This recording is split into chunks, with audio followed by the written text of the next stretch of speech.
Hello दोस्तों, स्वागत है आपका आपके यूट्यूब चैनल पे एजीएस एकेडमी में। हम कर रहे हैं उत्तराखंड पीसीएस 2026 की तैयारी। साथ में ये टॉपिक महत्वपूर्ण रहने वाला है उत्तराखंड में होने वाले किसी भी प्रकार के वनडे एग्ज़ाम्स, चाहे वो टीचर से रिलेटेड हो, चाहे वो ऑफिस रिलेटेड कोई काम हो, क्लरिकल डिपार्टमेंट का कोई पेपर हो, उन सब से ये जो प्रश्न है इस तरह के नेचुरल वेजिटेशन से वो बनते ही बनते हैं। आज का टॉपिक अति महत्वपूर्ण है। 2024 में यहाँ से डायरेक्टली प्रश्न देखे गए थे, चाहे उत्तराखंड हो या यूपी पीसीएस हो या बिहार पीसीएस हो या यूपीएससी हो, सब में इस टॉपिक से प्रश्न बनते ही बनते हैं। आइए बिना टाइम को वेस्ट किए हुए स्टार्ट करते हैं आज की वीडियो। आज का टॉपिक है प्राकृतिक वनस्पति। पहला क्वेश्चन ही ये है कि प्राकृतिक वनस्पति होती क्या है। फर्स्ट क्वेश्चन कि प्राकृतिक वनस्पति होती क्या है और प्राकृतिक वनस्पति और वन में या फॉरेस्ट में क्या अंतर होता है, क्या डिफरेंस होता है। आइए देखते हैं। वर्ड ही लगा है प्राकृतिक, तो इसका मतलब ऐसी वनस्पति जो नेचर के द्वारा फल फूल रही है, मतलब नेचर ही उसको प्रोटेक्ट कर रही है पूरी तरह से। आइए देखते हैं। प्राकृतिक वनस्पति से तात्पर्य उस वनस्पति से जो बिना किसी मानवीय सहायता के अपने आप उगती है। जंगल में जो वनस्पति है, जो फॉरेस्ट है, जो प्लांट्स है, उसको कोई पानी देने तो कोई नहीं जा रहा, ना ही कोई खाद देने जा रहा है, ना तो कोई उसको वाटर देने जा रहा है, ना ही उसमें कोई खाद वगैरह देने जा रहा है। तो उसका मतलब है खुद ही वो चीज़ सरवाइव कर रही है। क्यों? क्योंकि वो नेचुरल वेजिटेशन है। तो इसमें वन, घास के मैदान, झाड़ियाँ, मरुस्थलीय पौधे शामिल है। जलवायु, मिट्टी, स्थलाकृति मुख्य रूप से इसे निर्धारित करती है। भारत अपनी विविध जलवायु के कारण वनस्पतियों में अधिक समृद्ध है। क्या आपने सोचा है कभी कि क्यों जो सेब का पौधा होता है, सेब की खेती होती है, वो सिर्फ ठंडे इलाकों में संभव है, जैसे हिमाचल, उत्तराखंड के कुछ ठंडे एरिया। आपने कभी सोचा है कि केसर की खेती सिर्फ हम कुछ स्पेसिफिक एरिया में कर पाते हैं, जिसमें से कश्मीर घाटी बहुत इम्पॉर्टेंट है। ऐसा क्यों? उसके पीछे रीज़न है हर एक पौधे के सर्वाइवल के लिए वहाँ की जलवायु, वहाँ की क्लाइमेट, वहाँ की मिट्टी, सॉइल और वहाँ की टोपोग्राफी, वो किस क्षेत्र में उग रहा है, बहुत महत्वपूर्ण होता है। जैसे केसर का एक एग्जांपल ले लेते हैं छोटा सा। केसर की खेती आपकी कश्मीर में होती है और उसके लिए किस तरह की सॉइल चाहिए होती है? करेबा चाहिए होती है। जो स्पेसिफिक मिट्टी चाहिए, जो सॉइल चाहिए, उसको करेबा बोलते हैं। अब प्रश्न उठता है कि करेबा है क्या? करेबा क्या है आपका? करेबा आपका जो ग्लेशियर्स होते हैं, जो हिमनद होते हैं, वो अपने साथ जो मृदा बहा के लाते हैं या उनके टूट फूट के कारण जो सॉइल बनती है, जो बहुत ज़्यादा आपकी न्यूट्रिशियस होती है, उसे करेबा बोलते हैं। ऐसी सॉइल आपको यहाँ तो देखने के लिए नहीं मिलेगी तराई क्षेत्र में। तो इसका मतलब है कि स्पेसिफिक प्रकार की सॉइल में ही स्पेसिफिक प्रकार की खेती होती है। ये शब्द बहुत ज़्यादा इम्पॉर्टेंट है। करेबा क्या है? सॉइल है और ग्लेशियर्स द्वारा, हिमनद द्वारा निर्मित है और कश्मीर में मिलता है, जिसमें केसर की खेती होती है। तो हमने एक प्रश्न तो देखा कि प्राकृतिक वनस्पति होती क्या है। दूसरा प्रश्न हमने देखा कि कौन से फैक्टर्स रिस्पॉन्सिबल हैं। तो आइए देखते हैं इसको एक बार से। वर्षा, रेनफॉल हमेशा इम्पॉर्टेंट है। छोटा सा एग्जाम्पल है कि अधिकतर क्या होता है, उत्तराखंड में हरेला फेस्टिवल मनाया जाता है। और आपने देखा होगा हरेला फेस्टिवल मनाते कब है? हरेला फेस्टिवल मनाते जब आपका मानसून आता है उत्तराखंड में, उस समय में हरेला मनाते हैं, मतलब जब बारिश का सीज़न होता है। इसका मतलब है बारिश क्योंकि इम्पॉर्टेंट है, ये एक इंडिकेशन है कि बारिश कितनी इम्पॉर्टेंट है। हरेला भी बहुत इम्पॉर्टेंट वर्ड है। यूके पीसीएस मेंस में यहाँ से प्रश्न बन चुका है ऑलरेडी, शॉर्ट क्वेश्चन कि हरेला क्या है। तो हरेला उत्तराखंड का फेस्टिवल है। इस बारे में किसी और दिन चर्चा करेंगे। आइए देखते हैं अगला फैक्टर, तापमान। मैंने आपको बताया कि तापमान अति महत्वपूर्ण होता है। अगर आप किसी पौधे को धूप ही ना दिखाओ तो फिर क्या होगा, पौधा सर्वाइव नहीं कर पाएगा। और वर्षा और तापमान तो सीधे सीधे क्लासिफिकेशन के भाग हैं, अभी मैं आपको आगे पढ़ाऊंगी। सॉइल ऑलरेडी भी हम डिस्कस कर चुके हैं, जिसमें मैंने आपको करेवा सॉइल के अकॉर्डिंग एग्जांपल दिया था। उच्चावच, टोपोग्राफी, ढलान की दिशा, ऊंचाई आदि महत्वपूर्ण कारक होते हैं। देखिए, जब भी हम वेजिटेशन पढ़ते हैं तो क्लासिफिकेशन, वर्गीकरण देखना बहुत इम्पॉर्टेंट है। वनस्पति का वर्गीकरण हम दो तरीके से करते हैं, क्षैतिज और आपका ऊर्ध्वाधर। जो क्षैतिज वर्गीकरण होता है उसका आधार होता है आपका कितनी वर्षा उस क्षेत्र में हो रही है, कितना रेनफॉल उस क्षेत्र में है। जब ऊर्ध्वाधर बात करते हैं तो हम बात करते हैं कितना तापमान है, मतलब 900 मीटर के ऊपर की जो वनस्पति होगी उनका क्लासिफिकेशन हम टेम्परेचर के अकॉर्डिंग करेंगे। क्यों? अब ऐसा रीज़न अब कोई किसी के माइंड में आ सकता है, ऐसा क्यों ऊर्ध्वाधर में हम ऐसा क्यों कर रहे हैं। छोटा सा एग्जांपल ले लीजिए, पहाड़ी क्षेत्र में क्या है, यहाँ पे ज़्यादा बर्फ़ है सपोज़, तो यहाँ पे अलग तरह की आपकी वनस्पति हो जाएगी। यहाँ पे कम बर्फ़ है, यहाँ पे अलग तरह की वनस्पति हो जाएगी। तो इसका मतलब हाइट के कारण और तापमान के कारण यहाँ पे विविधता देखने के लिए मिलती है। यहाँ ज़्यादा बर्फ़ रहेगी तो यहाँ पे आपका अलग तरह की वनस्पति मिलेगी। आइए देखते हैं वर्षा की मात्रा के आधार पर सबसे, आज इस टॉपिक में हम क्षैतिज वितरण पढ़ेंगे। शब्दों को ध्यान दीजिए, क्षैतिज वितरण पढ़ना है और क्षैतिज वितरण वर्षा के आधार पर पढ़ेंगे। वर्षा को जब क्लासिफिकेशन का बेस बनाया जाएगा तो वो क्षैतिज वितरण होगा, और जब तापमान को बेस बनाया जाएगा तो ऊर्ध्वाधर वितरण होगा। आगे आने वाली स्लाइड्स में, आगे आने वाली वीडियोस में हम पढ़ेंगे कि किस तरह से हिमालय के पश्चिमी हिमालय और पूर्वी हिमालय में भी वनस्पतियों में अंतर आता है, just because of the temperature and the rain. आज की वीडियो डेडिकेटेड रहने वाली है वर्षा के आधार पे क्लासिफिकेशन पे। आइए देखते हैं। देखिए, सबसे पहले इन्होंने एनुअल रेनफॉल, वेजिटेशन टाइप और प्रमुख क्षेत्र, हम इसको विस्तृत रूप से भी पढ़ेंगे। 200 सेंटीमीटर से अधिक बारिश हो रही है तो उष्णकटिबंधीय सदाबहार वन क्षेत्र है। अंडमान, लक्षद्वीप, पश्चिमी घाट, वेरी इंपॉर्टेंट पॉइंट। 100 से 200 सेंटीमीटर बारिश, उष्णकटिबंधीय आर्द्र पर्णपाती वन, हिमालय की तलहटी, छत्तीसगढ़, उड़ीसा। 70 से 100 सेंटीमीटर शुष्क पर्णपाती वन, उत्तर प्रदेश, बिहार, प्रायद्वीप, पठार। और 50 सेंटीमीटर से कम वर्षा रहेगी तो मरुस्थलीय और कंटीले वन। आइए देखते हैं। इसमें इम्पॉर्टेंट है, देखिए, भारत में मानसूनी वन सबसे अधिक विस्तृत क्षेत्र में पाए जाते हैं, उसमें भी स्पेसिफाई कर दिया जाए तो शुष्क पर्णपाती वन।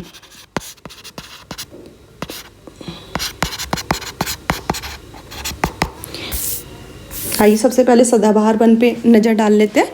तो सबसे पहले पूछेगा कि सदाबहार वन होती क्या है, कितना सेंटीमीटर वर्षा चाहिए होती है। तो 250 सेंटीमीटर से अधिक बारिश इसमें चाहिए होती है। मतलब ऐसा क्षेत्र जब बहुत ज़्यादा बारिश होती है, 250 सेंटीमीटर एक पीक लेवल है बारिश का, वर्षा का। तो 200 सेंटीमीटर से अधिक बारिश हो रही है तो इसका मतलब है वो सदाबहार वन है। अब सदाबहार वन को सदाबहार ही क्यों बोलते हैं? इसका मतलब है एवरग्रीन, मतलब जो चीज़ हमेशा ग्रीन दिखाई दे। अब प्रश्न उठता है कि हमेशा ग्रीन कैसे दिखाई दे रही है। हमने तो आज तक पढ़ा है कि फरवरी के महीने में या गर्मियों के महीने में पेड़ अपनी पत्तियों को फेंक देता है और कैसा हो जाता है, बिल्कुल सिर्फ उसमें शाखाएं दिखती है। तो अब प्रश्न उठता है कि भाई ये कैसे सदाबहार बन रह गया। तो इसके पीछे कहने का इसके पीछे ये रीज़न होता है कि जो सदाबहार वन होते हैं उसमें बहुत अलग अलग टाइप के फॉरेस्ट की वैरायटी रहती है। अब अलग अलग टाइप की फॉरेस्ट की वैरायटी है तो इससे क्या होगा, ये इस पेड़ की पत्तियाँ किसी सपोज जनवरी में झड़ गई, ये पौधा V2 वैरायटी का था, इसकी पत्तियाँ फरवरी में झड़ रही है।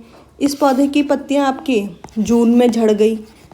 इस पौधे में अलग टाइम पे फल आ रहा है, इसमें अलग में आ रहा है, इसमें अलग में आ रहा है। तो इसका मतलब है कभी भी पूरा का पूरा एरिया है बिना पत्तों के नहीं रहता, बिना फ्रूट्स के नहीं रहता, क्योंकि सबके टाइमिंग अलग अलग है। तो इसका मतलब तो एक बात समझ में आती है कि ऐसा नहीं कि इन पेड़ों की पत्तियां नहीं झड़ेगी। अगर मैं आपसे पूछूं सदाबहार वन का मतलब ये है कि इनकी पत्तियां नहीं झड़ेगी, तो ये तो गलत हो गया। इनकी पत्तियां झड़ेंगी, लेकिन उनमें विविधता इतनी होती है, टाइम पीरियड इतना अलग अलग होता है कि वो कभी भी इस तरह से बिना पत्तियों वाले नहीं दिखते और हमेशा सदाबहार या हरे भरे दिखते हैं। आज पहला प्रश्न हमारा क्लियर हो गया। इसमें इम्पॉर्टेंट है, यहाँ बहुत क्या होती है, बारिश होती है। इन वृक्षों की ऊंचाई 60 मीटर से अधिक होती है। अब बात है कि इन पौधों की लंबाई, इन वनों में लंबाई ऊंचाई इतनी ज़्यादा क्यों होती है? 60 मीटर बहुत होता है। अब पीछे रीज़न है इसका, क्या होता है, सपोज ये फॉरेस्ट लगा हुआ है, सदाबहार वन, ये क्या होता है, यहाँ पे आपका बारिश अच्छी हो रही है, ठीक है, और यहाँ पे बारिश अच्छी हो रही है, यहाँ पत्तियाँ झड़ रही है, तो यहाँ उनका ह्यूमस भी बन रहा है, बहुत सारे अदर फैक्टर्स भी है। अब मेन फैक्टर क्या है कि जब इतने ज़्यादा पेड़ पौधे पास पास हैं, तो इससे क्या होगा कि जो फॉरेस्ट है, इससे क्या होगा कि जो आपने ये पौधे लगाए हुए हैं, इनके मध्य कंपटीशन होता है। क्यों? क्योंकि ये धूप, इस पौधे ने की जो कैनोपी है उसने इसको कवर कर लिया, तो इससे क्या होगा, इस पौधे को धूप नहीं मिलेगी, तो ये पौधा क्या करेगा, अपनी हाइट को ऊंचा करने की कोशिश करेगा ताकि इसको धूप मिलती रहे। इतना प्रश्न क्लियर है कि 60 मीटर से अधिक ही क्यों ऊंचाई है? क्योंकि हर पौधा अपने सर्वाइवल की जंग लड़ रहा है, अपने जीने रहने के लिए उनको हाइट की आवश्यकता है ताकि उनको स्पष्ट रूप से धूप मिलती रहे। आई होप आपको ये पॉइंट समझ में आया होगा। सदाबहार के वनों में ही हम कैनोपी शब्द को पढ़ते हैं, मतलब फॉरेस्ट क्या करते हैं, इतने घने घने होते हैं कि जैसे ये पौधा है, इसने इतने बड़े एरिया को कवर कर लिया, तो ये पूरा का पूरा उसका कैनोपी हो गया। इसकी वजह से क्या होगा, अब पौधे इतने घने हैं कि नीचे धूप नहीं जा पाती। अब नीचे धूप नहीं जा पाएगी, इससे क्या होगा, जो नीचे जो पौधे हैं, बेल हैं जो पौधे से सट के लगती है, वो क्या करेंगी, इनमें बेल लग के ऊपर चले जाएंगी। तो विशेषता क्या है, घने पौधे हैं, विशेषता क्या है, यहाँ पे बेल होती हैं जो पौधों में लग के ऊपर की तरफ बढ़ती हैं। आई होप आपको इतना पॉइंट क्लियर हो रहा होगा। इसके एरिया याद करना बहुत इंपॉर्टेंट है। अंडमान निकोबार द्वीप समूह, पूर्वोत्तर भारत, पश्चिमी घाट। पश्चिमी घाट बोले तो ये वाला एरिया।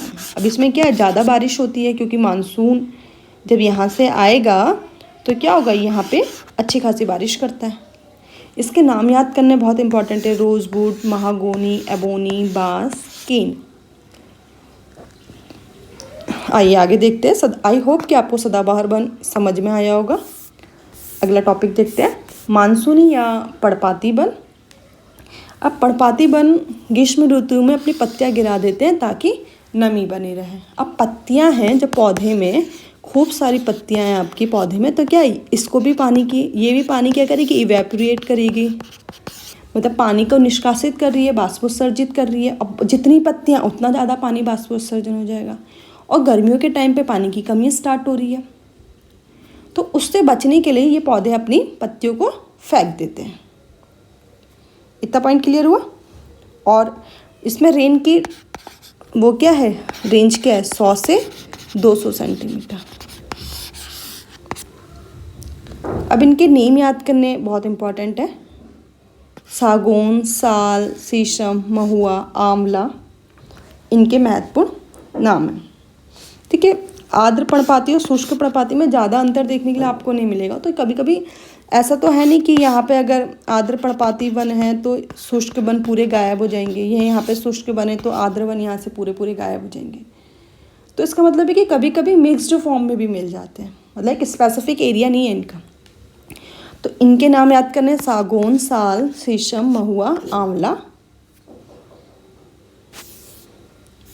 फिर हम देखेंगे अगला जो फॉरेस्ट का टाइप है। हाँ, इसमें एक छोटी सी बात और है कि जो पर्णपाती वन होते हैं उनको हम दो तरीके से पढ़ते हैं। एक तो आर्द्र पर्णपाती वन होता है, एक शुष्क पर्णपाती वन होता है। जो आर्द्र पर्णपाती वन होते हैं उनमें जो बारिश होती है 100 से 200 सेंटीमीटर के बीच होती है। वहीं जो शुष्क पर्णपाती वन होते हैं उनमें जो बारिश होगी आपकी 70 से 100 सेंटीमीटर के बीच होगी। ये याद करना बहुत महत्वपूर्ण है। आर्द्र पर्णपाती वन में बारिश होने वाली है 100 से 200 सेंटीमीटर के बीच। वहीं शुष्क पर्णपाती वन में जो बारिश होगी वो 70 to 100 सेंटीमीटर के बीच रहती है। आगे पढ़ेंगे। यहाँ हमने 70 से 100 सेंटीमीटर पढ़ लिया। इसका मतलब है शुष्क कटीली वनस्पतियाँ कितने सेंटीमीटर के बाद आने वाली है? 70 सेंटीमीटर के बाद। ऐसा वेजिटेशन जहाँ बारिश 70 सेंटीमीटर से कम होती है वहाँ पे शुष्क कटीली वनस्पतियाँ पाई जाती हैं। अब नॉर्मल सी बात है, शुष्क कटीली वनस्पतियाँ क्या होंगी? इनमें पत्तियों की जगह ज़्यादा कांटे लगे हुए होंगे ताकि पानी का इवेपोरेशन कम हो, पानी को बचाया जा सके। तो 70 सेंटीमीटर से कम वाले क्षेत्र में होते हैं और बाष्पोत्सर्जन कम करने के लिए पत्तियाँ छोटी और कांटेदार होती है। एग्जाम्पल है बबूल, खेजड़ी, नागफनी, खजूर। अब इसमें इम्पॉर्टेंट क्या है कि जो उसकी जड़ें होती हैं, जैसे ये मैंने कोई छोटा सा पौधा लगा दिया, इसकी जो जड़ें होंगी बहुत गहराई तक जाएंगी क्योंकि इस क्षेत्र में बारिश वैसे ही कम है। 70 सेंटीमीटर से जहाँ कम बारिश हो रही है इसका मतलब क्षेत्र में पानी की कमी है। तो ऐसी स्थिति में जो जड़ें होती है बहुत नीचे की तरफ चली जाती हैं ताकि उनको पानी प्रॉपर तरीके से मिलता रहे। एक जो शब्द आपने सुना होगा कभी, सवाना वन या सवाना घास, तो उसमें क्या सवाना जो वन होता है उसकी क्या विशेषता होती है? ये 40 से 60 सेंटीमीटर की जो वर्षा होती है उस रेंज में पड़ता है। सवाना वन में थोड़ी छोटी घास भी देखने के लिए मिलेगी और पौधे और वृक्ष भी देखने के लिए मिलेंगे। इतना पॉइंट क्लियर है? तो सवाना वन में छोटे घास और छोटी वनस्पति आपको दोनों देखने के लिए मिलेगी। अब आपसे छोटे छोटे क्वेश्चंस हैं, आप उनको आंसर देने की कोशिश करना। आइए पहला प्रश्न मैं आपसे पूछ लूँ। उष्णकटिबंधीय सदाबहार वनस्पति के लिए कितनी बारिश की आवश्यकता होती है? तो विकल्प है 250 सेंटीमीटर से अधिक या 100 to 150 सेंटीमीटर। तो आंसर रहेगा 250 सेंटीमीटर से अधिक। क्या आपको इनके एग्जाम्पल्स याद हैं? आबनूश, महागोनी, रोजवुड, रबड़, सिनकोना इत्यादि। अगला प्रश्न है, सवाना वनस्पति में क्या सिर्फ वृक्ष होते हैं या सिर्फ घास? तो आंसर होगा सवाना वनस्पति में छोटे वृक्ष और छोटी घास दोनों मिलती है। वहीं जो स्टेपी घास के मैदान होते हैं वहाँ वृक्ष नहीं पाए जाते हैं क्योंकि वहाँ इतना पानी नहीं होता है कि वो वृक्षों को सरवाइव करा सके। अगला प्रश्न है आपके लिए कि जो उष्णकटिबंधीय सदाबहार वनस्पति होती है वो किन क्षेत्रों में मिलेगी? तो आंसर है अंडमान निकोबार उष्णकटिबंधीय सदाबहार वनस्पति। अगर आप इन प्रश्नों को सोच पा रहे हैं तो इसका मतलब यकीन मानिए आप सही डायरेक्शन में हैं। इस वीडियो में इतने ही। अगली वीडियो में हम आपके लिए लाएंगे नेचुरल वेजिटेशन के MCQ, ताकि आप प्रैक्टिस भी साथ साथ करते रहिए। और साथ ही अगली वीडियो में रहने वाला है आपके लिए हाइट के आधार पर या vertical distribution of the vegetation, हम उसकी स्टडी करेंगे। Thank you for watching Priya GS academy. आप हमारे साथ बने रहिए। अगर आपको वीडियो पसंद आई है प्लीज़ चैनल को सब्सक्राइब कीजिए, लाइक कीजिए, ताकि आने वाली क्लासेस आपके लिए ईज़िली अवेलेबल हो, आप तक पहुंच सकें। मिलते हैं अगली वीडियो में।